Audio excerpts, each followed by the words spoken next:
Mr. President. Democrat leader. Mr. President, we're staring into the abyss of the healthcare crisis here in America. And what is Donald Trump doing as we stare into the abyss of the healthcare crisis? He's flying off yet again to another corner of the world while people's premiums are set to skyrocket here at home. He shut down the government, Trump has, for 23 days, the second longest shutdown ever, by refusing to negotiate with Democrats. He's bulldozing the East Wing of the White House to make way for his own ballroom. His own Justice Department is getting ready to cut himself a personal check to Donald Trump for $230 million out of taxpayer money when health people are suffering in terms of their health care premiums. And then he caught trying to push a nominee with proud Nazi and racist views. And again, we're in the middle of a health care crisis that will decimate tens of millions of Americans. But Donald Trump doesn't seem to want to touch the topic with a 10-foot pole, and has decided to fly off to another country yet again without negotiating with Democrats. Leader Jeffries and I asked him to sit down and talk with us. We said, we need to talk. He refused. Donald Trump would literally rather fly to another country than meet with Democrats to negotiate on health care, because he knows the American people are on one side of the issue and his base, his right-wing MAGA base, is on the other. He's afraid to touch the issue. So he does his version of Johnson's shutting down the House. He flies away. It's hard to fathom someone more out of touch and oblivious to our nation's struggles than the current president. Let's take the ballroom, for instance.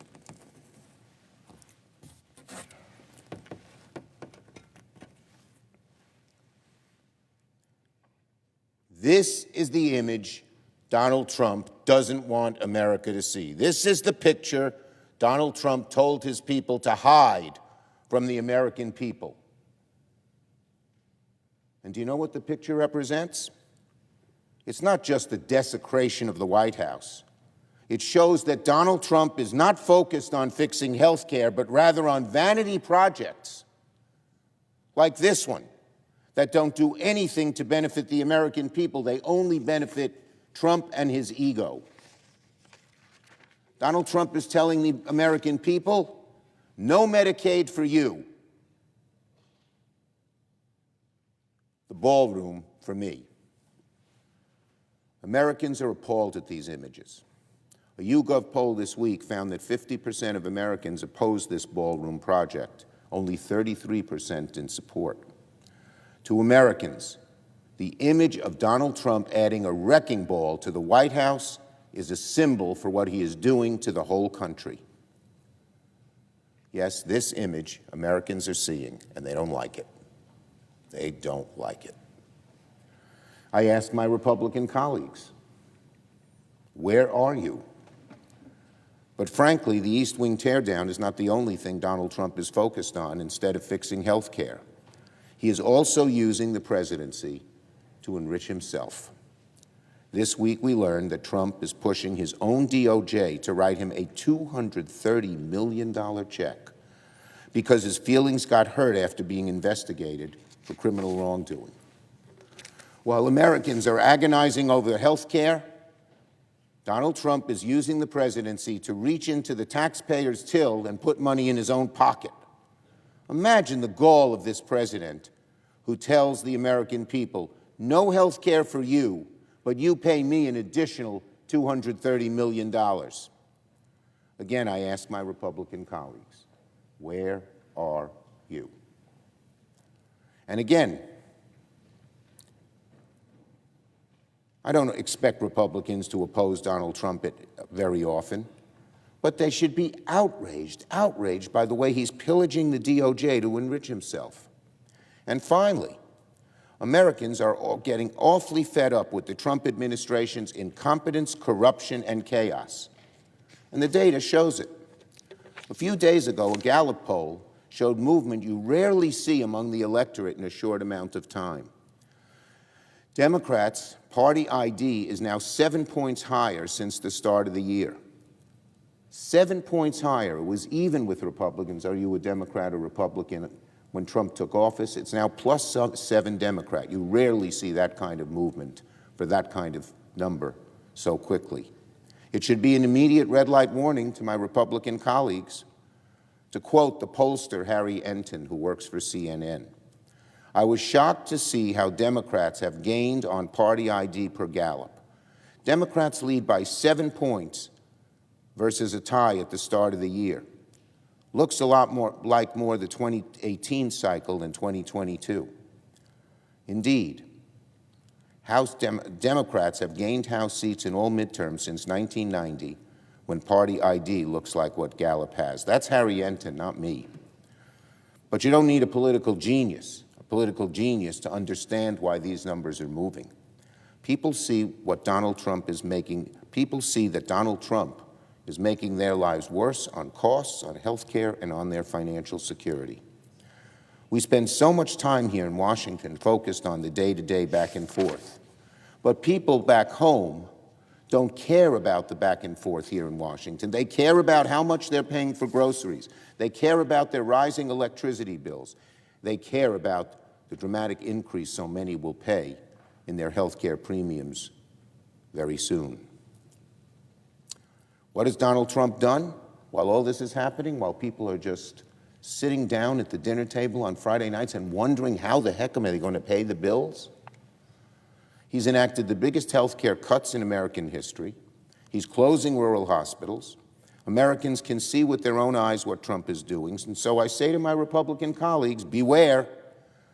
This Gallup poll is a warning that Americans are fed up with the high costs that go up each week and the Trump administration's incompetence, corruption, and chaos.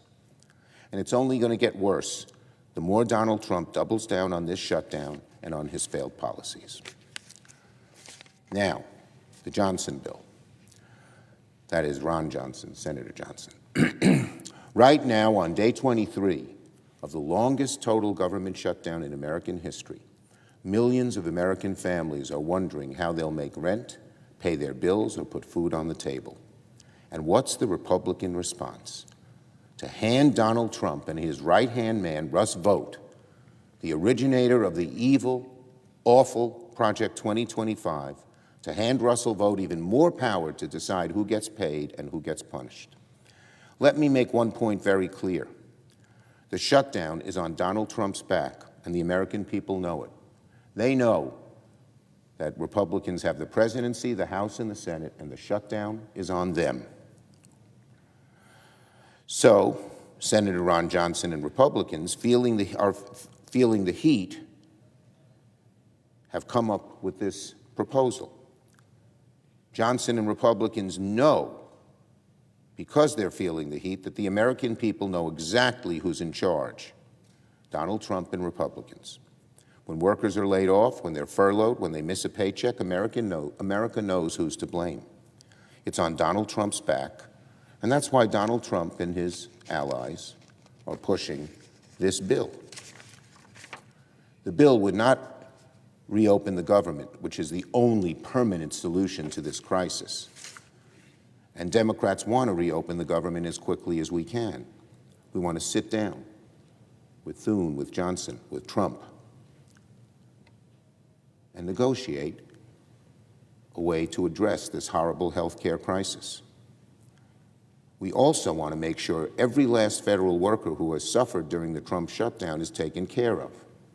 So that's why Democrats are offering two solutions that actually include all of our federal employees, not just the ones the president picks and chooses. Oh, I'll lay you off, I'll furlough you, I won't do you, I like you, I don't like you. That's not the way you govern, but that's how Trump seems to govern.